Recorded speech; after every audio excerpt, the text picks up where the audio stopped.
നാടകം അസ്സലായി, മനോഹരം. വില്ലന്റെ തൊപ്പി രഘുവിന് കൊള്ളാം.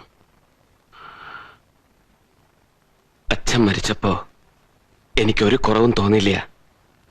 ആ സ്ഥാനത്ത് ഏട്ടനുണ്ടല്ലോ. ആരെന്ത് പറഞ്ഞാലും ഏട്ടനെ ഞാൻ അവിശ്വസിക്കില്ല. പക്ഷേ എനിക്കറിയണം, ആ സ്ത്രീയോട് ഏട്ടൻ തെറ്റ് ചെയ്തിട്ടുണ്ടോ?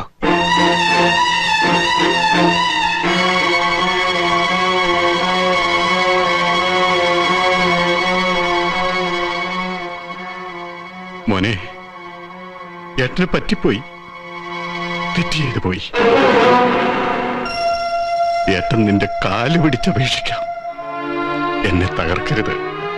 മാലു, അമ്മ, കുട്ടികള്, ഇവരുടെയൊക്കെ മുന്നിൽ നീ എന്നെ തകർത്ത് കളയരുത്. തകർന്നു പോയത് ഞാനാണ് ഏട്ടാ. പിന്നെ പാവ ഒരു സ്ത്രീയുടെ ജീവിതവും. ഞാൻ എന്തും ചെയ്യാം, എത്ര പണം വേണമെങ്കിലും കൊടുക്കാം. എന്ത് വില കൊടുക്കും? ഒരു പെണ്ണിന്റെ മാനത്തിന് ഏട്ടൻ എന്ത് വില ഇട്ടിട്ടുണ്ട്? വളർന്നു വരുന്ന 2 പെൺകുട്ടികൾ നമുക്കുണ്ട്. അവരുടെ മാനത്തിനും നാളെ ഇതുപോലെ ഒരാൾ വില പറഞ്ഞാൽ? രഘു, വാക്കുകൾ അതിര് കിടക്കരുത്. ഓ, നമ്മുടെ കാര്യങ്ങളിൽ വാക്കുകൾക്ക് പോലും അതിർവരമ്പുകളുണ്ട്. കെണി വെച്ച് പിടിച്ച പോലെ ഉറക്ക ഗുളിക കൊടുത്ത് മയക്കിയിട്ട് ഒരു പാവം സ്ത്രീയെ മാറി മാറി ഉപയോഗിക്കുമ്പോ അതിർവരമ്പുകൾ ആലോചിച്ചോ? മോനെ, ഒരിക്കൽ മാത്രം പറ്റിയൊരബദ്ധം. ഒരു 16-കാരൻ ചെക്കൻ ഇത് പറഞ്ഞാൽ രസമുണ്ട്. കർത്തവ്യ ബോധമുള്ള ഒരു പോലീസ് ഓഫീസർ, അമ്മയും ഭാര്യയും തന്നോളം വളർന്ന മക്കളും ഉള്ള ഒരു 40-കാരൻ ഇത് പറഞ്ഞാൽ അതിന്റെ പേര് അബദ്ധം എന്നല്ല.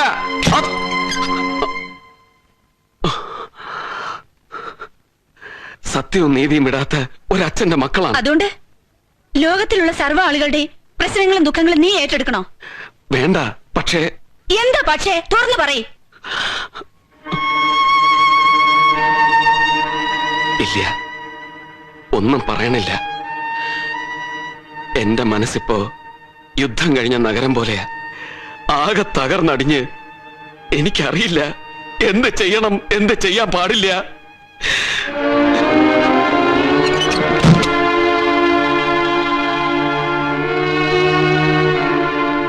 എന്തൊക്കെ ഇവനീ പറയണത്? ഇത്ര വലിയ ബാധ്യത എന്താണ് ആ സ്ത്രീയോട്? അത് തന്നെയാണ് എനിക്കും അറിയേണ്ടത്.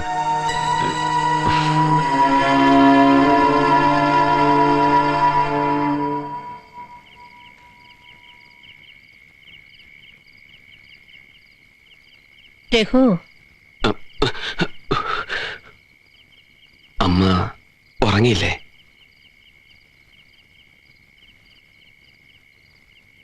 നീ എന്താ ഉറങ്ങാത്തെ?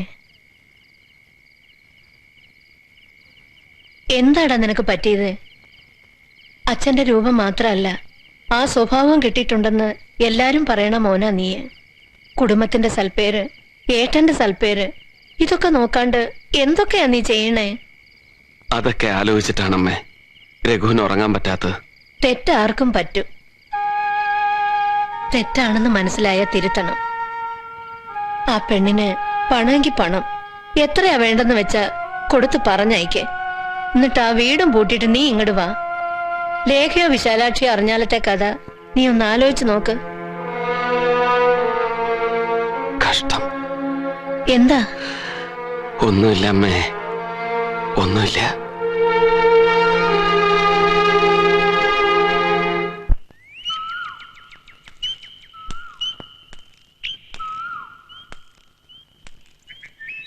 മാധവൻകുട്ടി, അവളുടെ കണ്ണീര് കണ്ടിട്ട് സഹിക്കാൻ പറ്റില്ലടാ. എനിക്ക് വിഷമില്ല എന്നാണോ അച്ഛൻ വിചാരിക്കണേ? ജീവിക്കണമെന്നൂടി ആശയില്ലാണ്ടായി.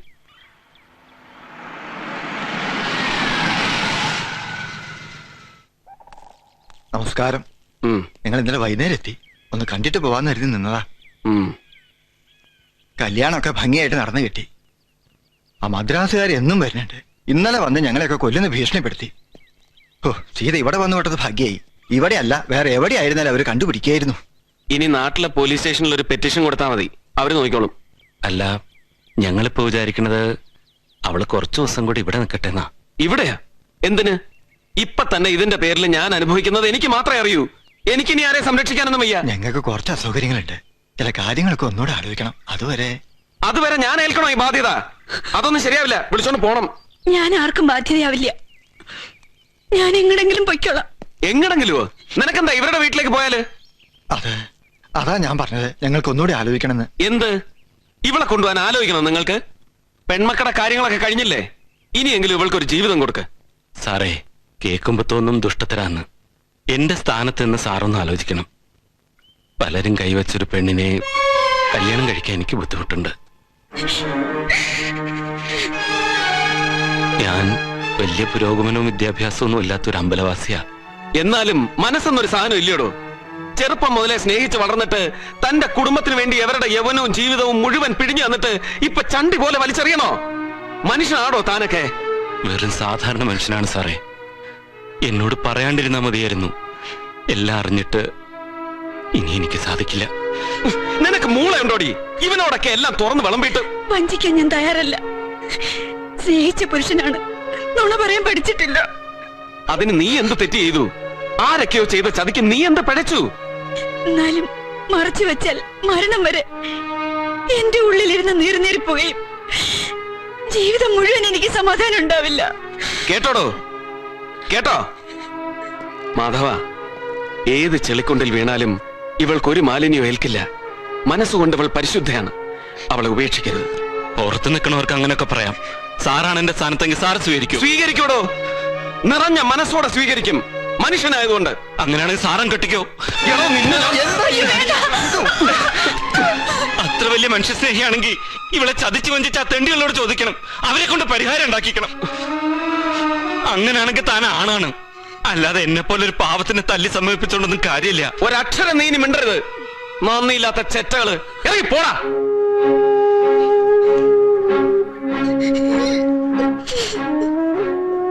വരുവച്ച, നമുക്ക് പോവാം. മോളെ, ഒക്കെ ശരിയാവും.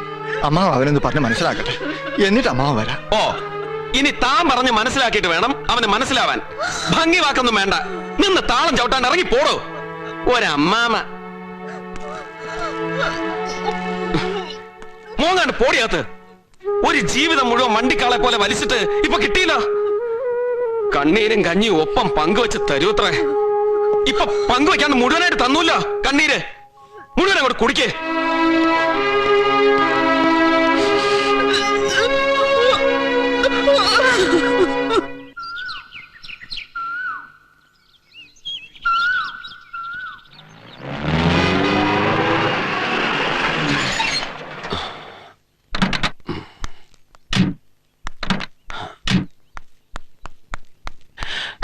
ലേഖ, നീ ഒറ്റയ്ക്കേ ഉള്ളൂ?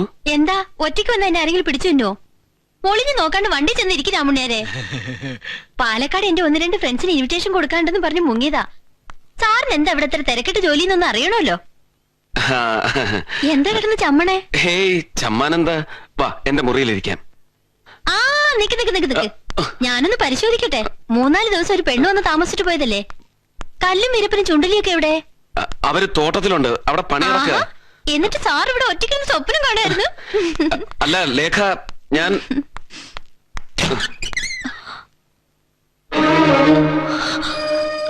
ഞാനൊന്ന് പറഞ്ഞില്ലേ സീതാലക്ഷ്മി?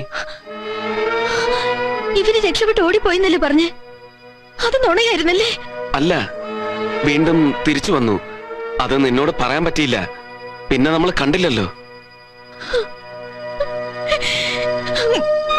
ലേഖ, സില്ലിയായിട്ടൊന്നും നീ ചിന്തിക്കരുത്. ശത്രുക്കൾ വേട്ടയാടുന്ന ഒരു സ്ത്രീയാണവൾ. മറ്റെങ്ങും പോകാൻ ഇടയില്ല. അതുകൊണ്ടാണ് ഞാൻ. ലേഖ, നോക്കൂ, നീ എനിക്ക് പറയാനുള്ളത് കേട്ടിട്ട് പോണം. ഓർമ്മ വെച്ച കാലം മുതൽ നിനക്ക് എന്നെ അറിയാം. നീ എന്നെ തെറ്റിദ്ധരിക്കുകയാണ്. ലേഖ, നീ പോകരുത്. എന്നോടൊന്നും പറയണ്ട. കല്യാണം നിശ്ചയിച്ചിട്ട് വരാൻ സമയമില്ല. വന്നാ എന്നെ കാണാൻ സമയമില്ല. കയ്യിൽ വന്ന് കിട്ടിയത് വിട്ടുകളയാൻ തോന്നില്ലേ? അടിച്ചു നിന്റെ ഒരു തരുമ്പെങ്കിലും എന്നെ നീ മനസ്സിലാക്കിയിട്ടുണ്ടെങ്കിൽ നീ ഇങ്ങനെ പറയില്ല. എന്റെ അമ്മ പറയുന്നതാണ് ശരി. പുരുഷന്മാരെല്ലാം ഒന്നാണ്. എന്റെ അച്ഛനും രഘുവിനും ഒക്കെ അതെ. വിശ്വസിപ്പിച്ച് വഞ്ചിച്ചു കളയും. പോകരാമുണ്ണിയാരെ. ലേഖ, നീ പൊയ്ക്കോളൂ. പക്ഷെ ഈ ആവേശം അടങ്ങുമ്പോ, നിന്റെ ബുദ്ധിയും മനസ്സും തണുക്കുമ്പോ ഒന്ന് ആലോചിച്ച് നോക്കണം. രഘുവേട്ടൻ നിനക്ക് ആരായിരുന്നു, എന്തായിരുന്നു എന്ന്. പിന്നെ അവിശ്വസിക്കുന്നതും വിശ്വസിക്കുന്നതും നിന്റെ ഇഷ്ടം. എന്റെ സ്നേഹവും സത്യവും വിശദീകരിക്കാൻ ഞാൻ വരില്ല.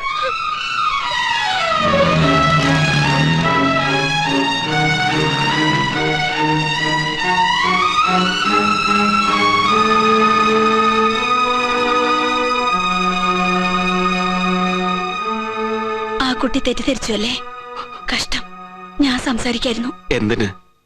നിങ്ങൾ സംസാരിച്ചിട്ട് വേണോ എന്റെ സ്നേഹം അവൾക്ക് ബോധ്യപ്പെടാൻ? നിങ്ങൾ വക്കാലത്ത് പറഞ്ഞിട്ട് വേണോ അവൾക്ക് എന്നെ വിശ്വസിക്കാൻ? പോട്ടെ പോട്ടെ അവള്. ഞാൻ എന്ത് മഹാഭാവിയാണ് ഈശ്വര. സാരമില്ല, ഇന്ന് നഷ്ടങ്ങളുടെ ദിവസമാണ്. നിങ്ങൾക്കും എനിക്കും തുല്യ ദുഃഖിതർ.